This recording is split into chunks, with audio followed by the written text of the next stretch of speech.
Bismillahirrahmanirrahim. Assalamualaikum warahmatullahi wabarakatuh. Hari ini kita akan bahas mengenai pahala dan dosa, surga dan neraka. Kemudian kita akan bahas mengenai syafaat. Oke, kita mulai yang pertama, pahala. Pahala adalah ganjaran dari Allah atas perbuatan baik manusia atau buah dari perbuatan baik. Pahala dalam bahasa Arab itu bisa dikatakan sebagai al-ajru atau al-ajru, pahala ya. Itu. Kemudian pahala ini diberikan kepada seorang muslim atas kebaikan mereka. Ini. Selanjutnya apa itu dosa? Nah, dosa itu sebagaimana yang disampaikan oleh Rasul. Ini hadis dari Nawas bin Sam'an al-Ansari qala sa'altu Rasulullah sallallahu alaihi wasallam anil birri wal ismi, tentang kebaikan dan tentang dosa. Nah, Nawas bin Sam'an berkata, aku bertanya kepada Rasulullah sallallahu alaihi wasallam tentang kebajikan dan dosa, Maka Rasulullah menjawab, faqala al-birru husnul uluki. Nah, kebaikan itu adalah akhlak yang baik. Nah, jadi akhlak yang baik ini adalah kebaikan. Wal ismu mahaka fi sodrika wa karihta an yattali'a alaihin nas. Dan ismu itu dosa. Dosa adalah sesuatu yang membuat bimbang hati kamu dan engkau tidak suka diketahui oleh manusia. Jadi dosa itu sebenarnya ciri-ciri orang yang berdosa itu dia itu menyembunyikan sesuatu yang membuat hati gelisah. Jadi kalau sebenarnya orang berdosa, orang bermaksiat, orang yang berbohong, orang yang menipu, atau orang yang melakukan kejahatan kriminal, itu biasanya akan membuat gelisah hati. Nah, ini sesuai dengan sabda Rasul, wal ismu mahaka fi sudrika. Jadi membuat hati itu gelisah, membuat hati itu bimbang gitu. Wa karihta an yattali'a alaihin nas, dan orang lain itu dan kamu akan benci kalau orang lain tahu. Biasanya kalau semua orang yang berbuat dosa itu dia akan benci kalau orang lain tahu dosa dia. Nah, kalau orang berbuat maksiat, orang berbuat kriminal, itu dia akan benci ya. Kalau ada orang lain sampai tahu kriminal dia, sampai tahu kemaksiatan dia. Nah, ini hadis dari Rasul. Jadi Rasul bersabda, al-birru husnul uluki, kebaikan itu adalah akhlak yang baik, wal ismu, dan dosa itu mahaka fi sodrika. Nah, apa yang membuat kamu gelisah di hati. Nah, wa karihta an yattali'a alaihin nas, dan kamu itu benci kalau sampai orang lain tahu dosa kamu, aib kamu, maksiat kamu. Nah, ini ciri-ciri dosa menurut Rasul ya. Kemudian dari Sa'labah al-Husaini, aku berkata, qultu ya Rasulullah, akhbirni ya Rasulullah,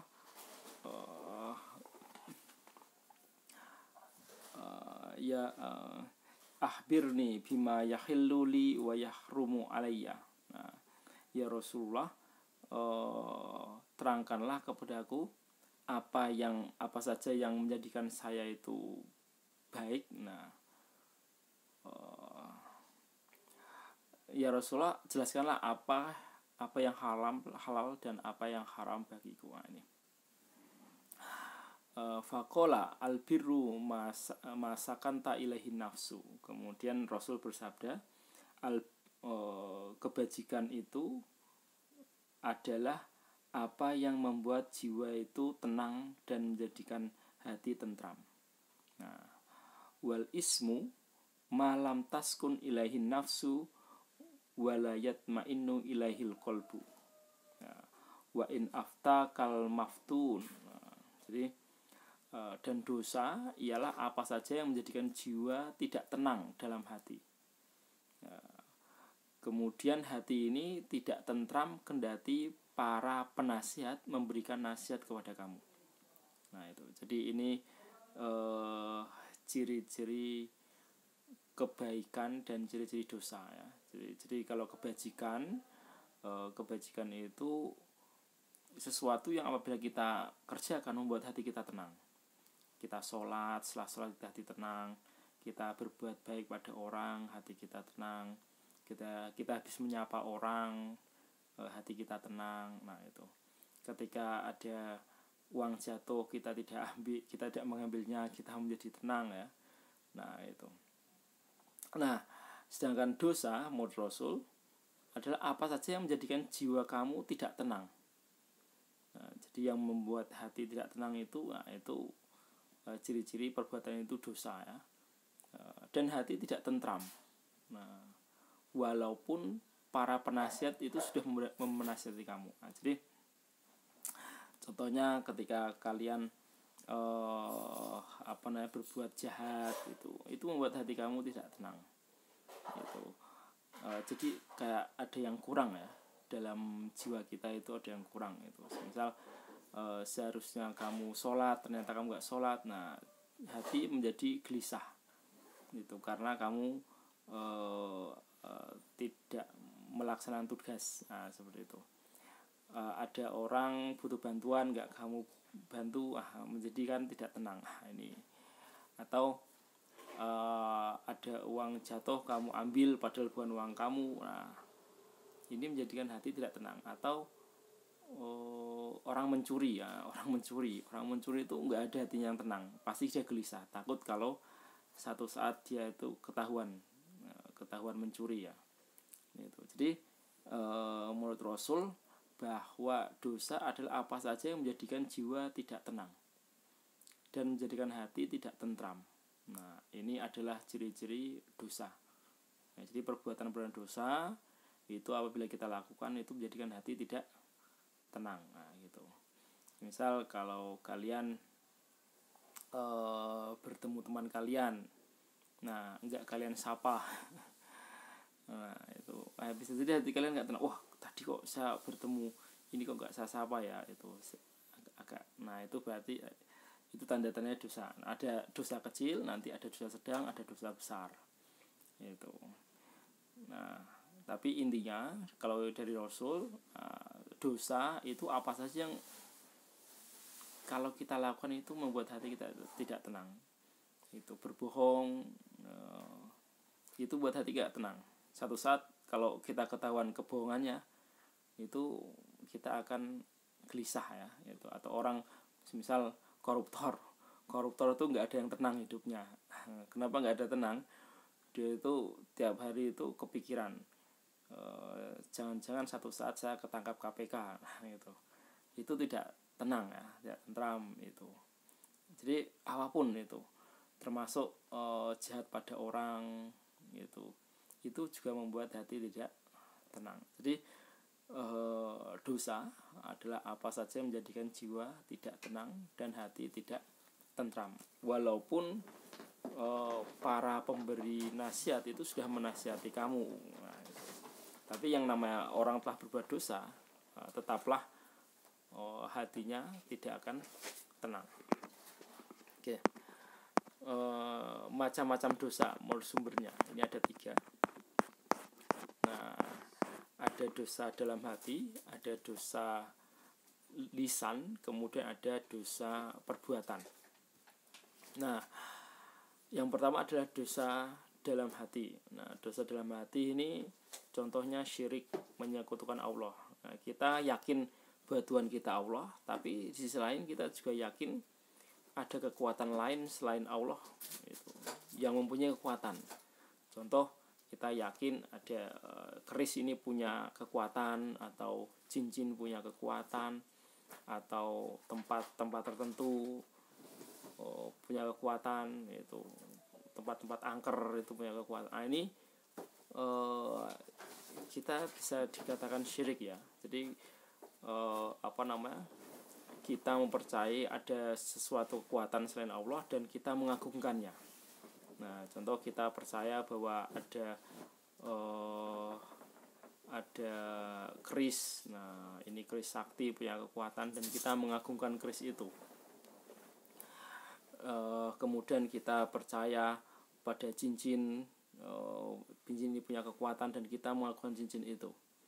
Nah, ini syirik ya. Jadi atau kita mempercayai seseorang ini punya karomah, itu punya kekuatan dan kekuatannya itu menyaingi kekuatan Allah.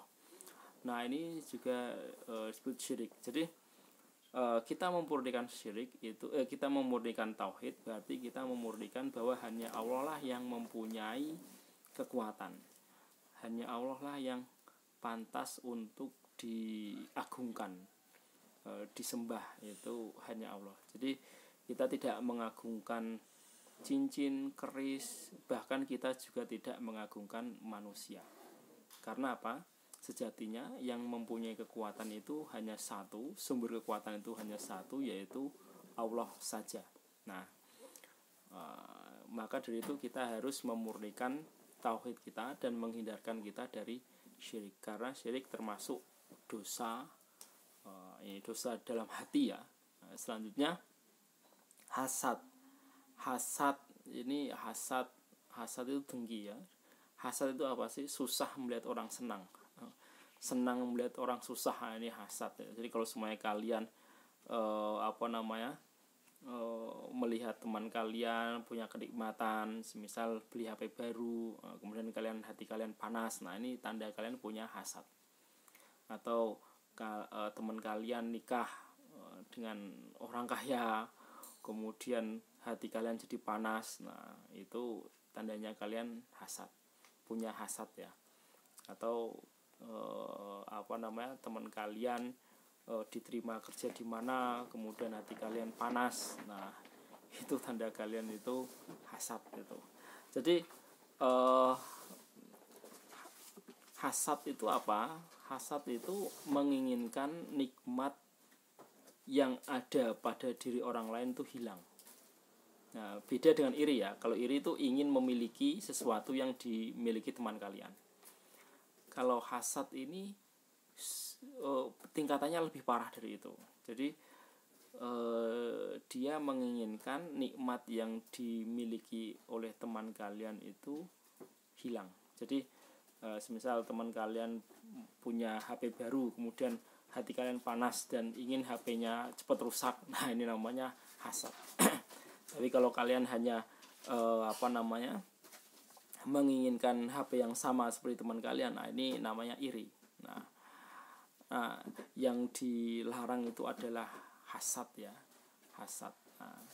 Nah, iri sendiri, selama iri itu memacu kita untuk berbuat lebih, ini tidak apa-apa. Misal teman kalian beli HP baru, kemudian kalian iri, terpacu, bekerja keras, kemudian cari uang yang banyak, kemudian beli HP baru. Nah, ini tidak ada masalah ya.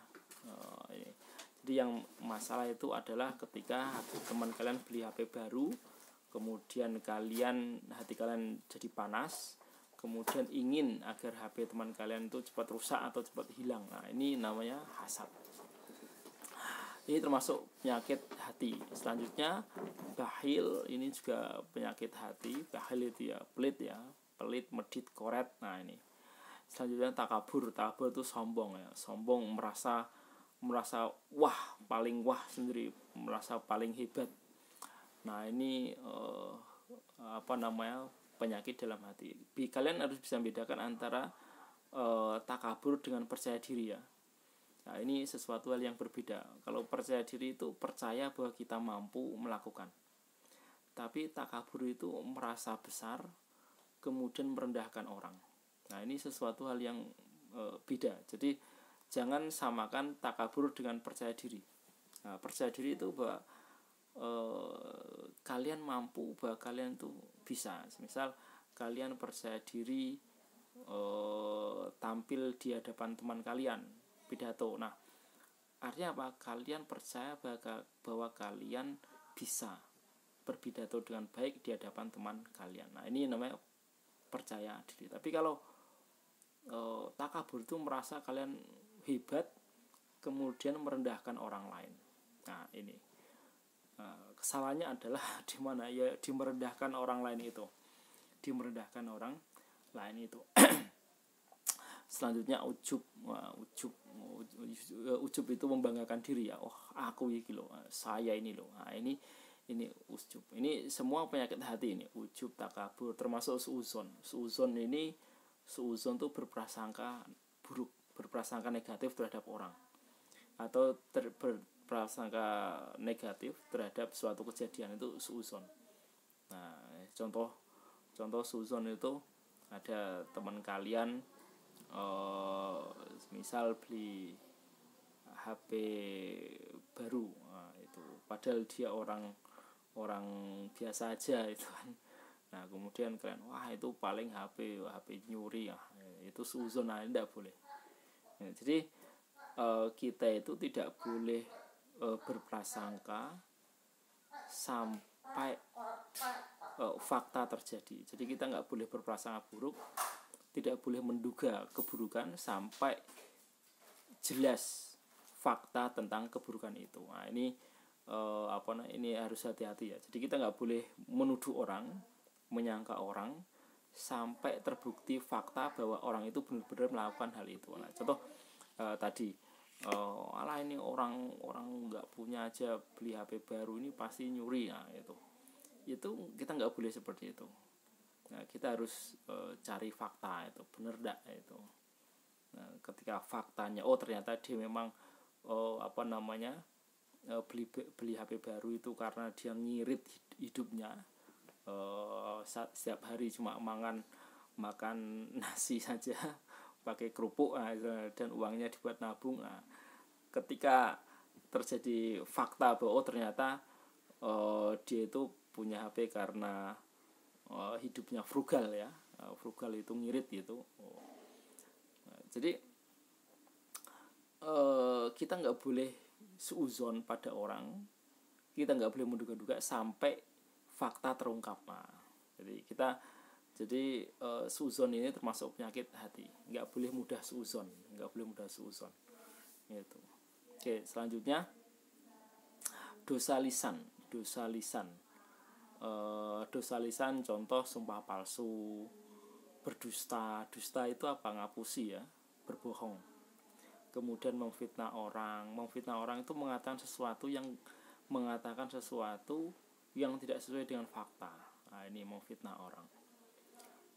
Kemudian mengadu domba. Mengadu domba itu ya,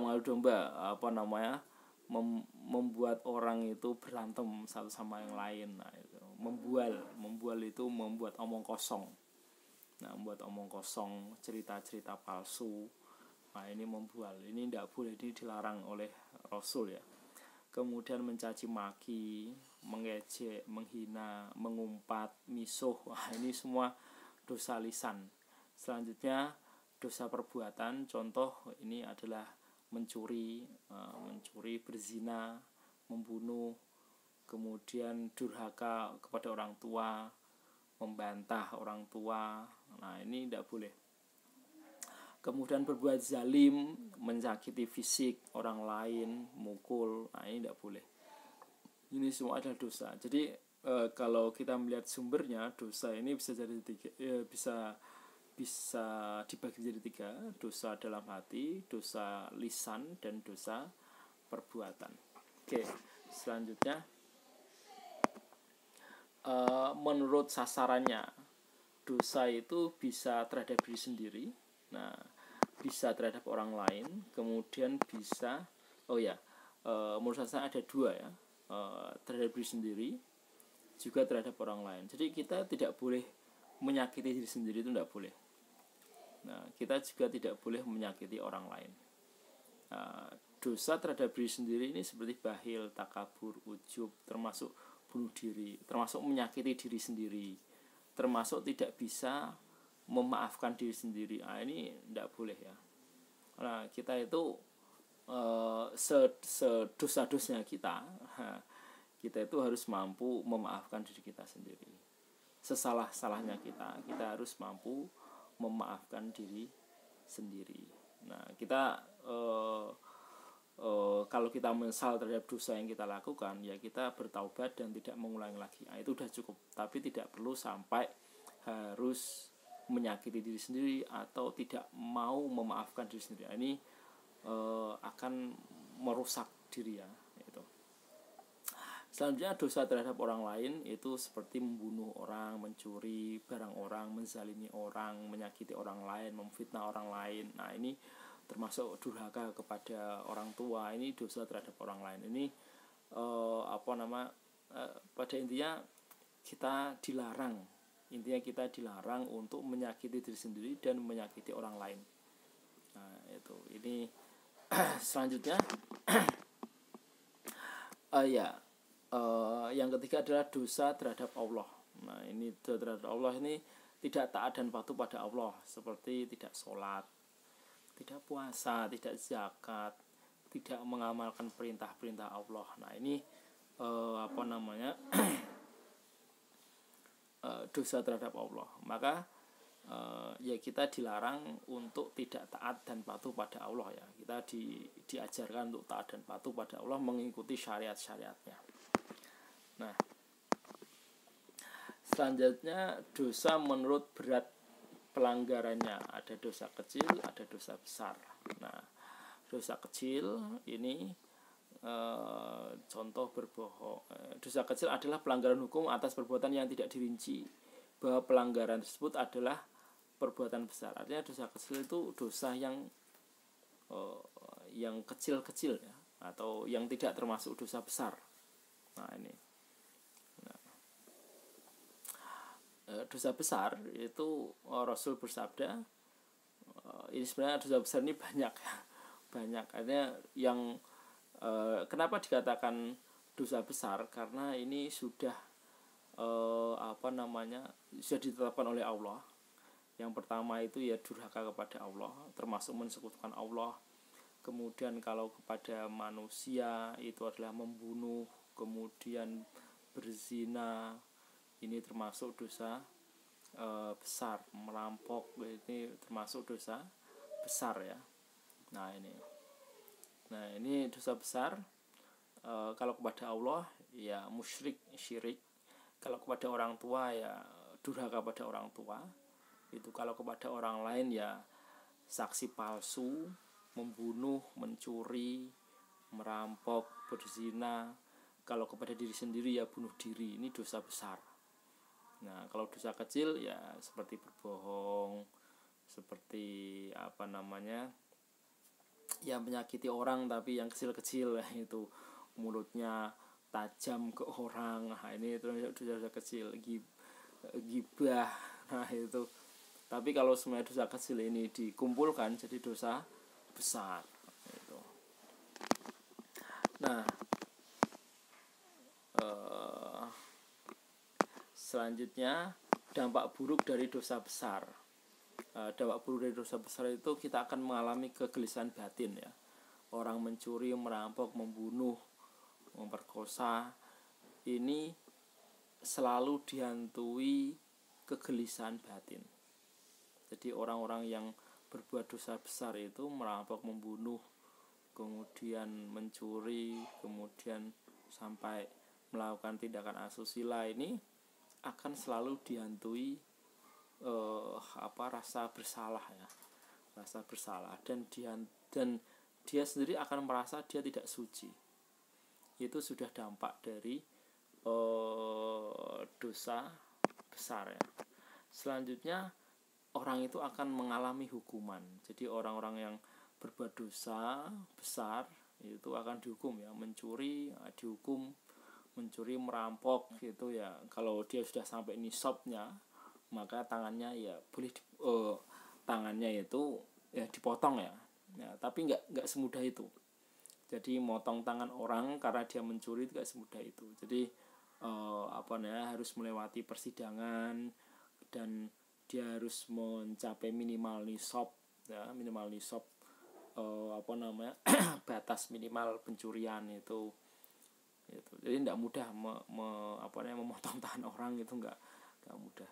Membunuh ini termasuk dosa besar dan dia juga akan mendapat hukuman ya. Nah, kalau hukuman membunuh itu adalah ya dibunuh juga itu. Tapi ini enggak semena-mena, hanya hakim yang boleh melakukan itu. Hanya hakim yang boleh melakukan. Jadi masyarakat umum tidak boleh mengadili ya. Hanya hakim yang boleh melakukan itu. Karena kita di Indonesia tidak menggunakan hukum Islam, maka kita menggunakan hukum sesuai undang-undang. Nah, kalau orang bunuh di Indonesia bisa dihukum maksimal itu ya dihukum mati, bisa dihukum 20 tahun penjara, bisa dihukum seumur hidup, ya tergantung motif dan tipe pembunuhan itu. Biasanya seperti itu. Oke, selanjutnya dampak buruk dari dosa besar itu nama baiknya tercemar. Jadi sebisa mungkin tidak melakukan dosa besar ya. Kalau orang melakukan dosa besar itu nama baiknya tercemar dan itu seumur hidup ya. Mohon maaf kalau seandainya ada orang yang membunuh orang, maka seumur hidup itu dia akan dicap sebagai pembunuh. Kalau ada orang yang suka berzina, mohon maaf ya, itu seumur hidup itu masyarakat itu ya akan mengetahui bahwa dia itu berzina, seperti itu ya. Nah, nama baiknya tercemar. Jadi misal kalau semuanya anaknya nanti nikah, itu orang juga mikir-mikir, oh bapaknya seperti itu, nanti gimana ke depannya kan itu. Jadi ini nama baik bisa tercemar. Jadi kalau bisa kita menjaga nama baik ya menjaga diri, menjaga nama baik dan menjaga marwah kita sebagai manusia. Itu. Selanjutnya akan merusak keimanan. Dosa besar ini bisa merusak keimanan. Jadi merampok, membunuh, tindakan asusila ini akan mengurangi keimanan kita ya. Jadi kalau iman itu yazdad wa yankus. Iman itu bertambah dan berkurang. Bertambah kalau kita melakukan kebaikan, berkurang kalau kita melakukan kejahatan. Nah ini. Nah, ketika kita melakukan perampokan, pembunuhan atau tindakan asusila, maka ini akan merusak dan menurunkan derajat keimanan kita. Selanjutnya dampak buruk pencurian, perampokan, pembunuhan ini bisa macam-macam, bisa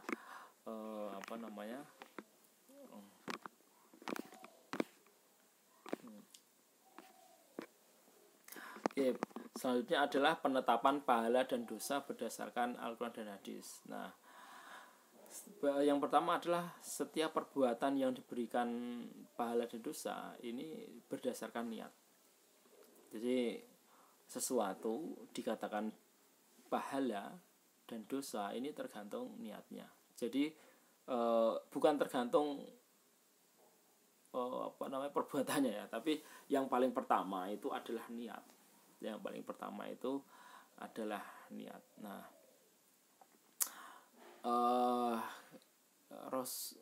dari hadis Umar bin Khattab berkata, saya pernah mendengar sami itu Rasulullah SAW yakul, nah, innal a'malu bin niyat wa innamal likulli imri'in ma nawa. Jadi setiap perbuatan itu tergantung niatnya, dan setiap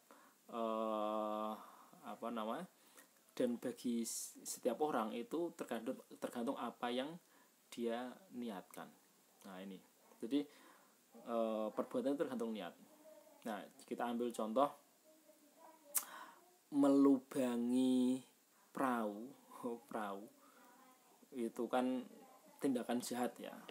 Semisal ada orang naik perahu kapal dagang itu, kemudian tiba-tiba perahunya dilubangi sehingga perahunya karam kan. Nah, kemudian dagangannya juga tenggelam semua. Itu kan tindakan jahat ya.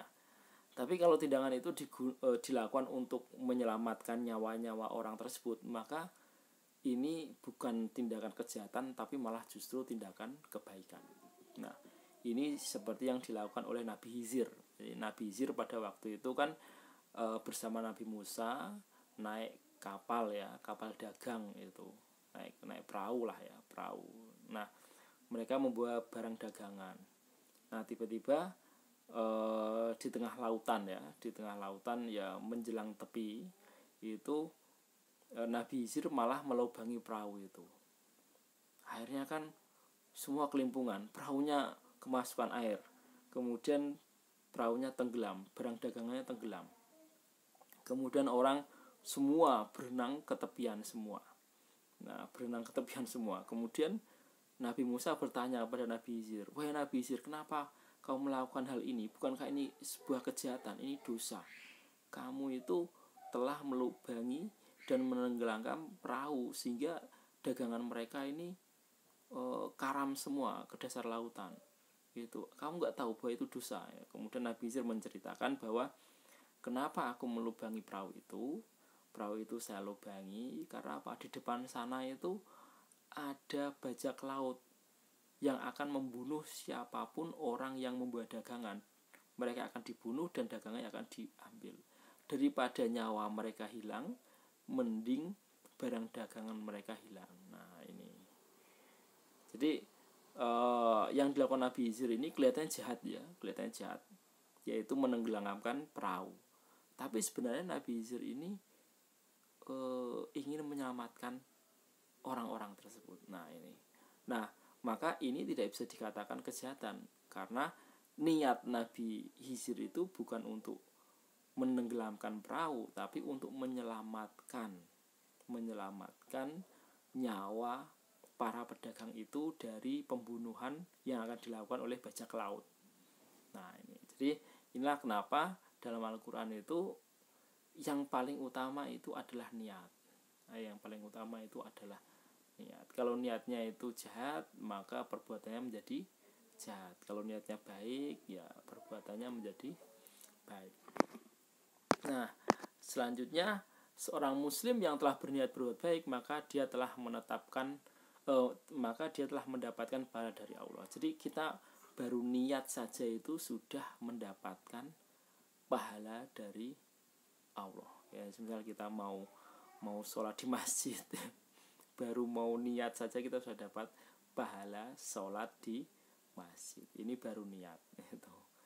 Nah, jadi niat saja itu sudah mendapatkan pahala. Semisal kalian berniat, saya ingin saya ingin memberi tetangga saya makanan, itu kan, itu nanti pulang sekolah saya mau memberi tetangga saya makanan seperti itu. Ternyata ketika pulang sekolah nggak jadi karena apa? Ada alasan lain, gitu. Tapi itu sudah dicatat oleh Allah sebagai pahala, walaupun kalian baru saja niat saja. Nah, walaupun nggak terlaksana karena berbagai hal, tapi niat kalian sudah dicatat sebagai pahala di sisi Allah. Nah, ini selanjutnya Allah akan melipat gandakan pahala dari amal baik yang dilakukan oleh orang muslim. Jadi setiap kebaikan itu dilipat gandakan.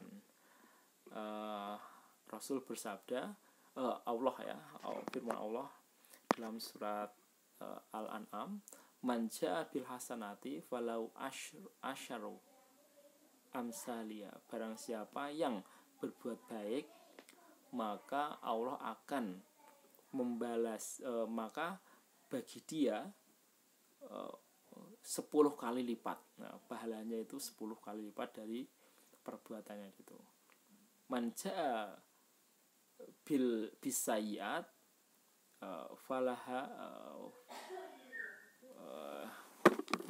fala yujza illa mislaha. Nah, maka dia tidak akan dihukum kecuali semisalnya. Jadi kalau kamu berbuat baik, maka kamu akan mendapatkan 10 pahala dari apa yang kamu lakukan. Tapi kalau kamu berbuat jahat, kamu tidak akan mendapat apapun kecuali setara dengan kejahatan kamu. Itu surat Al-An'am ayat 160. Selanjutnya surat Al-Baqarah ayat 261. Masalul ladzina yunfikuna amwalahum fi sabilillahi kamasali habbah. Barang siapa yang menginfakkan hartanya di jalan Allah, maka ia seperti menanam kamasali habbah, ambatat, seperti biji-bijian yang akan keluar darinya sabu asanabila, 7 cabang, fi kulli sunbulah mi'atu habbah. Setiap dahan itu akan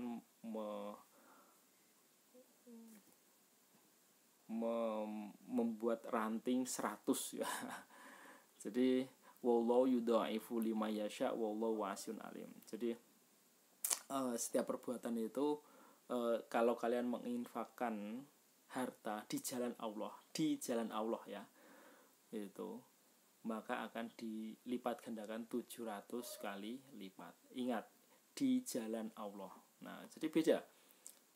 Kalian sama-sama mengeluarkan uang untuk mentraktir teman kalian, sama mengeluarkan uang untuk masjid atau untuk orang yang sedang kesusahan, orang yang nggak mampu. Nah, itu beda. Nah, ketika kita mengeluarkan uang kita untuk masjid fisabilillah ya, atau menolong orang yang tidak mampu, itu akan diganjar Allah 700 kali lipat selama itu untuk fisabilillah. Tapi kalau kalian mentraktir orang, ini beda. Nah, ini beda. Maka pahalanya tidak sebanyak kalau kalian menginfakkan uang kalian fisabilillah. Fisabilillah ya bisa untuk masjid, bisa untuk pesantren, bisa untuk yatim piatu, bisa untuk misal hafidz Quran, bisa untuk intinya untuk fisabilillah ya. Nah, selanjutnya yang keempat, pahala dari amal ibadah mahdoh ditentukan berdasarkan tingkat keikhlasan. Jadi ibadah mahdoh kita itu ibadah ibadah mahdoh itu ibadah keseharian kita. Ibadah keseharian itu akan ukur berdasarkan keikhlasan dan kualitas amal. Jadi sama-sama pahala, tapi sama-sama dapat pahala, tapi ketika kita lebih ikhlas dan lebih niat, maka nilainya pun juga akan lebih tinggi ya.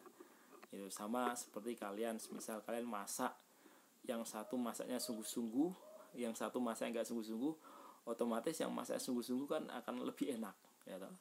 Lebih enak rasanya, maka nilainya akan lebih tinggi daripada orang yang masaknya setengah-setengah ya. Misal kalian masak buat orang itu setengah-setengah, rasanya pun juga nggak begitu enak kan gitu, maka nilainya pun juga tidak tinggi.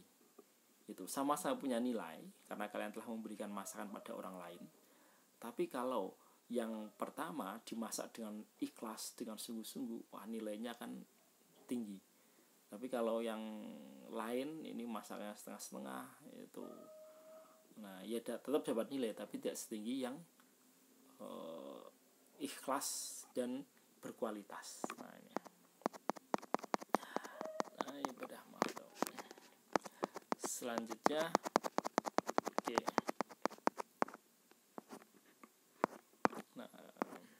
seorang muslim yang mengajak orang lain untuk berbuat baik, maka dia akan mendapatkan pahala kebaikan pula. Semisal kalian ngajak teman kalian, ayo ke masjid yuk. Itu ketika semisal jam 12 itu siang, itu waktunya istirahat, kalian ngajak teman kalian, ayo sholat dulu. Nah, kalian ngajak sholat dulu saja itu kalian sudah mendapatkan pahala teman kalian yang sholat itu. Baru ngajak saja sudah mendapatkan pahala. Itu. Jadi seorang muslim yang mengajak orang lain untuk berbuat baik, maka dia akan mendapatkan pahala perbuatan baiknya. Jadi kalian mendapatkan pahala sama persis dengan orang yang melakukan perbuatan baik itu. Jadi kalian mengajak teman kalian sholat dan ada satu orang yang mau ikut sholat dengan kalian, maka satu orang itu pahala dia mendapat pahala dan kalian mendapat pahala persis seperti dia mendapat pahala. Nah ini. Selanjutnya, seorang muslim yang berdosa dan dia bertobat, maka Allah akan menghapus dosanya. Jadi orang muslim yang berdosa kemudian dia bertobat, maka Allah akan menghapus dosanya. Jadi Allah itu menghapus semua dosa. Semua dosa akan dihapus bila manusia itu mau bertobat. Bertobat itu gimana? Bertobat itu dia mengakui dosanya dan berjanji tidak melakukan lagi. Nah, ini bertobat. Maka Allah akan menghapus dosanya. Kecuali dosa syirik, Allah tidak akan menghapus. Maka dari itu jangan berbuat syirik, jangan mensekutukan Allah, jangan mengagungkan sesuatu selain Allah. Nah, selanjutnya Allah tidak akan menghapus dosa manusia sampai manusia itu minta maaf pada manusia yang lain. Jadi kalau semuanya kalian atau kita punya dosa terhadap orang lain, ya kita minta maaf pada dia. Nah, kalau kita nggak minta maaf sama dia, ya Allah tidak akan menghapus dosa kita pada dia, gitu. Nah, maka dari itu ya kita nggak masalah kita mudah-mudah minta maaf, walaupun kita nggak salah ya, nggak apa-apa kita minta maaf, gitu. Mohon maaf, gitu, nggak apa-apa, gitu. Jadi kalau dosa kepada manusia harus dibersihkan dulu.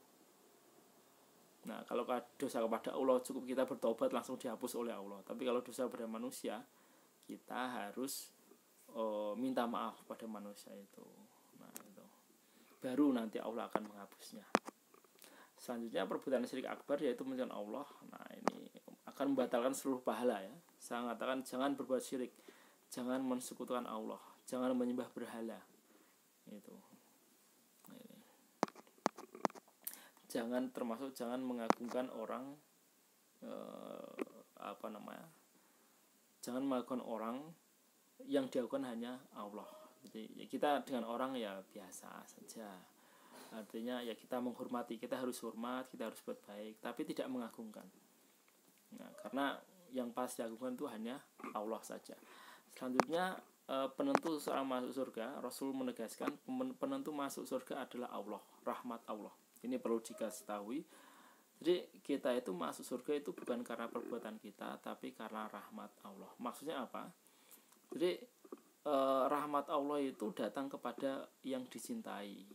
Nah, maka dari itu kita harus ketika kita beribadah, kita bukan hanya beribadah saja, tapi ibadah kita itu karena kita cinta pada Allah.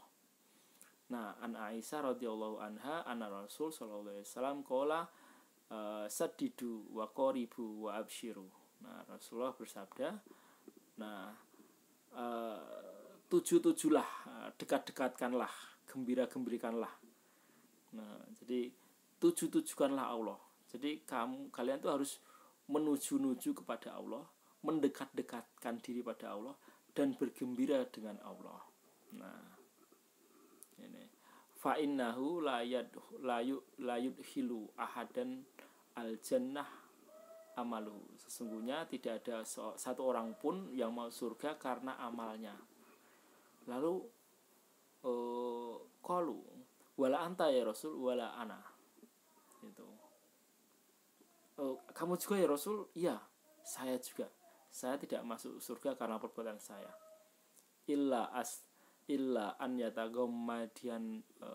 yatagomadani Allah bimakfirati, kecuali itu Allah melimpahkan rahmatnya kepadaku. Jadi intinya kita itu masuk surga itu bukan karena amal ibadah kita, tapi karena rahmat kasih sayang Allah.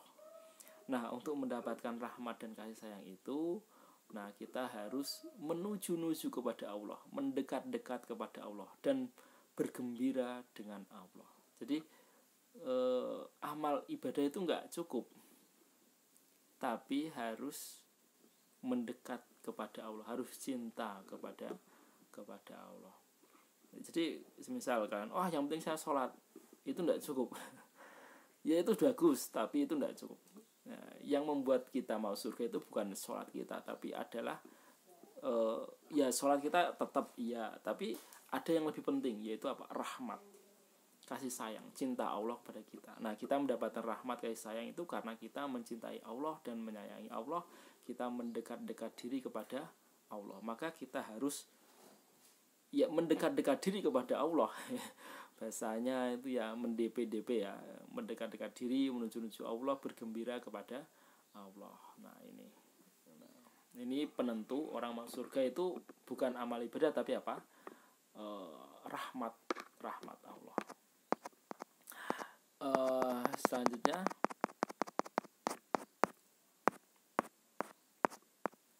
syafaat, kita beri syafaat. Nah, syafaah dari kata asyafu, artinya apa? Ini lawan dari kata al-witru, syafu. Syafaat itu menjadikan 1 menjadi 2, 3, 4. Syafu itu apa ya, melipat gandakan lah ya. Demikian menurut Al-Lughawi. Secara istilah syafaat adalah perantara bagi yang lain dengan mendatangkan suatu kemanfaatan atau menolak suatu kemudaratan. Maksudnya adalah, jadi gini, syafaat itu adalah perantara bagi orang lain dengan mendatangkan suatu kemanfaatan atau menolak suatu kemudaratan. Syafaat itu pertolongan, kalau bahasanya pertolongan. Jadi pertolongan yang diberikan oleh orang yang mempunyai pertolongan ya. Jadi pertolongan diberikan oleh orang yang mampu menolong. Itu syafaat. Syafaat ini dapat muncul dari Allah. Jadi satu-satunya legitimasi syafaat itu Allah. Nanti ada syafaat uzma, itu diberikan oleh Nabi Muhammad, kemudian syafaat yang lain. Tapi hanya satu orang yang dapat mengizinkan terjadinya syafaat itu, yaitu Allah. Jadi hanya ada satu entitas, yaitu adalah Allah. Jadi Nabi Muhammad bisa memberikan syafaat, orang soleh juga bisa memberikan syafaat. Tapi yang memutuskan bahwa syafaat itu diterima atau tidak itu hanya Allah. Nah, itu. Jadi kuncinya tetap pada Allah. Syafi adalah orang yang memberi syafaat. Masyfu' lahu, orang yang diberikan syafaat. Masyfu' ilaih, syafaat yang diberikan sebagai wasilah, perantara untuk mendatangkan keuntungan. Oke. Syafaat. Ini kita berbicara mengenai syafaat Nabi. An Abi Hurairah radhiyallahu anhu qala anna Rasulullah sallallahu alaihi wasallam qala likulli nabiyyin da'wah da'watun mustajabatun yad'u biha wa uridu an ahtabi'a da'wati syafa'atun li ummati fil akhirah. Jadi setiap nabi itu memiliki doa yang mustajab yang digunakan untuk berdoa dengannya, dan aku menyimpan doaku tersebut sebagai syafaat bagi umatku di akhirat nanti. Jadi setiap nabi itu punya doa yang mustajab ya. Tapi Nabi Muhammad itu menyimpan doanya yang mustajab itu dan akan digunakan nanti di akhirat, diminta kepada Allah. Jadi doanya Rasul itu tidak diminta di sekarang ini, tapi nanti di akhirat itu doa paling mustajab itu akan digunakan. Nah, doa itulah yang nanti disebut sebagai syafaat uzma di akhirat.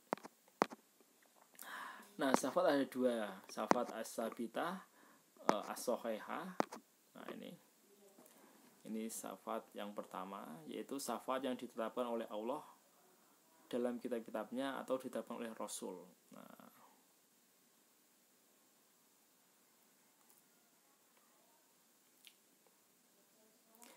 ya Rasul, ini hadis ya. Abu Hurairah bertanya, ya Rasulullah, man as'adun nasi bisyafa'atika yaumil qiyamah. Ya Rasulullah, barang siapakah yang berbahagia mendapatkan syafaatmu pada hari kiamat nanti? Nah, as'adun nasi bisyafa'ati yaumal qiyamah man qala la ilaha illallah khalison. Jadi orang yang paling bahagia dengan syafaatku nanti pada hari kiamat adalah orang yang mengatakan la ilaha illallah. Jadi syarat mendapatkan syafaat Rasul itu adalah la ilaha illallah. Ini syafaat ini bisa diperoleh dengan tiga syarat ya. Jadi semua syafaat dari Rasul itu bisa diperoleh dengan 3 syarat. Yang pertama, Allah ridho terhadap yang memberikan syafaat. Allah ridho kepada orang yang diberikan syafaat. Selanjutnya, Allah mengizinkan syafaat itu terjadi. Nah, ini. Oke. Mengapa syafaat itu penting? Nah, jadi syafaat itu penting karena di akhirat nanti orang itu ketika ditimbang banyak yang timbangannya banyak dosa ya. berat di dosa. Nah, syafaat itu menjadi penting untuk meringankan dosa-dosa itu. Nah, jadi dosa manusia itu kan ya banyak ya, baik yang disengaja maupun tidak sengaja ya. Nah, dengan banyak dosa itu, dosa besar bisa menjadi sedang, dosa sedang bisa menjadi kecil, dosa kecil bisa menjadi hilang. Itu orang yang masuk masuk neraka lama bisa dipercepat. Nah, orang yang masuk neraka sedikit itu bisa langsung diangkat, itu dengan syafaat uzma dari Rasul. Nah, itu pentingnya syafaat.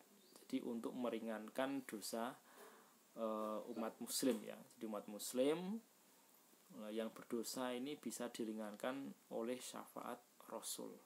Nah, para ulama membagi syafaat as-sabitah menjadi dua, ada syafaat al-amah, ada syafaat al-khassah.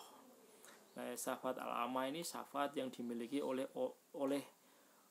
selain Rasul ya, nabi, malaikat itu juga, kemudian orang, para kiai, para ustadz, orang yang soleh. Nah, ini bisa mendapatkan syafaat, bisa memberikan syafaat ya. Jadi malaikat, orang soleh, nabi, ini bisa memberikan syafaat. Tetapi ada syafaat yang khusus, yang paling besar, itu syafaatnya Rasul, disebut sebagai syafaat uzma.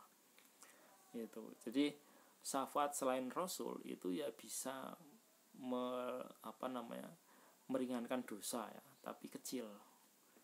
Tapi kalau syafaatnya Rasul ini bisa meringankan dosa walaupun dosa itu besar, maka disebut sebagai syafaat uzma. Jadi maka ada syafaat amah yang dimiliki oleh selain Nabi Muhammad ya.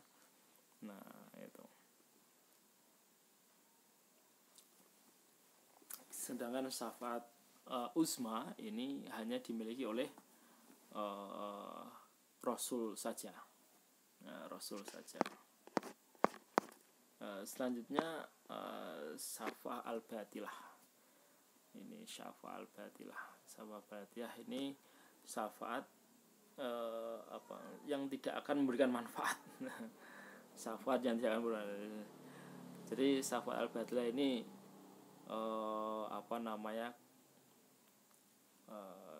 syafaat tipu-tipu. Artinya misal seseorang minta bantuan kepada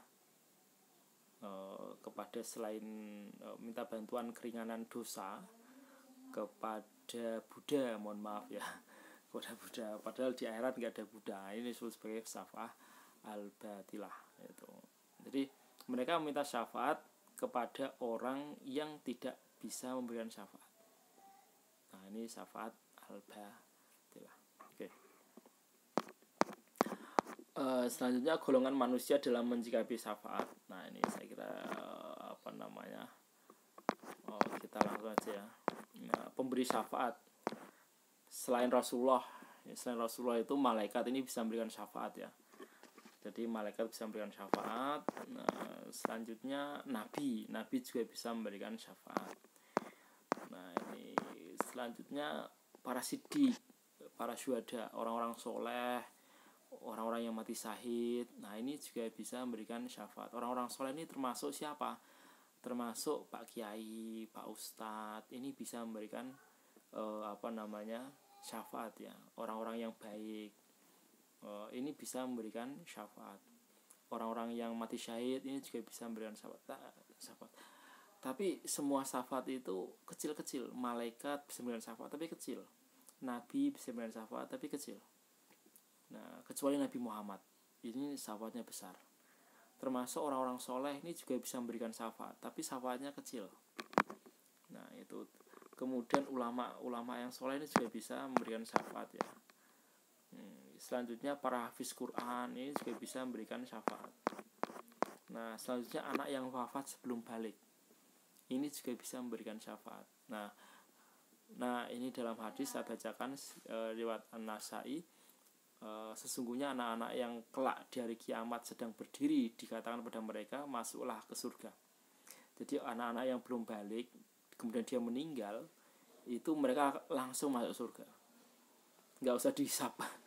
Tapi ketika mereka tidak mau surga, kan disuruh masuk surga, silahkan kalian masuk surga, mereka mengatakan, anak itu mengatakan, kami tidak akan masuk surga sampai orang tua kami juga masuk surga. Nah, jadi anak ini itu nggak mau masuk surga kecuali dia juga ingin orang tuanya masuk surga. Jadi maka ketika orang tuanya itu pendosa besar, ini bisa diringankan ya dengan anaknya yang meninggal sebelum balik. Nah ini. Nah, tapi ingat perlu dijadikan catatan bahwa yang memutuskan, mengizinkan terjadi syafaat tetap hanya Allah. Jadi malaikat bisa memberikan syafaat, ulama bisa memberikan syafaat, nabi bisa memberikan syafaat, orang-orang soleh bisa memberikan syafaat, hafiz Quran bisa memberikan syafaat, anak yang wafat sebelum balik ini juga bisa memberikan syafaat. Tetapi keputusan diberikan syafaat tetap ada pada Allah. Nah itu, Al-Quran juga bisa memberikan syafaat. Jadi kalau kalian baca Al-Quran, ya tiap hari, kemudian di akhirat kalian ternyata banyak dosa, kalian bisa meminta syafaat dari bacaan Al-Quran kalian. Kalian bisa minta kepada Allah, ya Allah, saya rajin membaca Al-Quran, maka ringankanlah dosaku. Nah ini bisa. Nah, golongan yang bisa mendapatkan syafaat, pemimpin yang adil, pemuda yang banyak beribadah, orang yang hatinya terikat masjid, ini bisa memberikan syafaat, bisa mendapatkan syafaat ya. Dua orang yang saling menyayangi karena Allah, nah ini juga bisa mendapatkan syafaat. Lelaki yang menolak untuk berzina, nah ini bisa mendapatkan syafaat. Orang yang merahasiakan sedekahnya, ini orang-orang yang bisa mendapatkan syafaat. Kemudian orang yang sering berzikir, ini juga bisa mendapatkan syafaat. Jadi pemimpin yang adil, pemuda yang banyak beribadah. Nah, kemudian orang yang hatinya terikat dengan masjid, maksudnya apa? Orang yang sering ke masjid. Nah, dua orang yang saling menyayangi karena Allah. Nah, ini juga dapat mendapatkan syafaat. Lelaki yang menolak untuk berzina, nah ini bisa. Jadi jadi nggak semena-mena orang yang mendapat syafaat. Jadi ketujuh orang inilah yang mudah mendapatkan syafaat, yaitu pemimpin yang adil, pemuda yang banyak beribadah, orang yang hatinya terikat pada masjid, orang yang saling menyayangi karena Allah, lelaki yang menolak untuk berzina, orang yang merahasiakan sedekahnya, orang yang banyak berzikir. Ini adalah orang-orang yang mudah untuk mendapatkan syafaat. Oke, saya kira demikian. Insya Allah kita akan perjelas di kelas ya. Kita akan teruskan dengan banyak diskusi. Syukran. Assalamualaikum warahmatullahi wabarakatuh.